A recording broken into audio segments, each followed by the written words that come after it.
One quiet night in Cairo, an old man named Samuel wandered near the Great Pyramid, his wrinkled hands tracing the cold ancient stones as if they whispered secrets from another world. He had always loved Egypt, its mysteries, its gods, its golden pharaohs lost in time. But that night the air felt different, thicker, alive.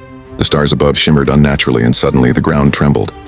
Out of the sand rose a golden chariot glowing with blinding light, and standing upon it was a tall figure in black and gold armor, Pharaoh Neferhotep, the forgotten king who ruled more than 3,000 years ago. His eyes burned like fire, and when he raised his staff, the air split open like water, revealing a swirling tunnel of light.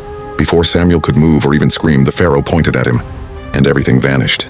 The next thing Samuel knew, he was standing under a burning desert sun, surrounded by towering pyramids that were still being built. Thousands of workers bowed to the pharaoh as he stepped down from his chariot.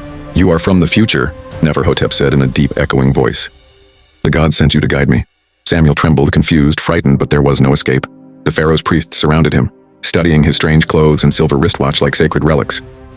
Days turned into weeks as Samuel was kept inside a grand temple, forced to describe the world he came from, the lights, the cars, the machines, the cities that touched the sky. The pharaoh became obsessed. He ordered his scribes to carve every word Samuel said into stone walls. Believing it was divine prophecy, Samuel begged to go home. But the pharaoh only smiled and said, "You will live forever, old one, in my kingdom and beyond." One night, lightning ripped across the desert sky, and Samuel vanished as suddenly as he had arrived. No one knew how. Centuries passed. The sands buried everything. Thousands of years later, in modern Egypt, an old man named Samuel, a retired history teacher, arrived to fulfill his lifelong dream of seeing the pyramids. He felt strangely drawn to one that wasn't open to tourists, an ancient crumbling structure known as the Pharaoh of Shadows Pyramid, said to curse anyone who entered. Ignoring the warning, Samuel stepped inside with a flashlight. The air was thick with dust and time. As he moved deeper, his light fell on carvings covering the walls, drawings of a man with silver hair and strange clothes, standing beside Pharaoh Neferhotep. The story carved in the stone told of a traveler from the future, who appeared under a red moon and taught the pharaoh about a world of light and machines. The carvings even showed the man's watch, his glasses, his cane. Samuel froze. His heart pounded. He reached out to touch the carving's face. It looked exactly like him. The same eyes, the same lines, the same expression. But it couldn't be. It made no sense.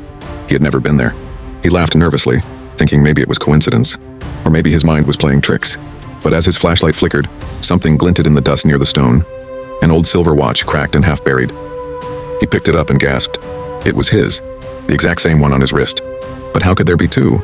He stood there trembling, surrounded by proof that shattered everything he believed about time, life, and death. Somewhere deep inside the pyramid, a faint whisper echoed through the darkness.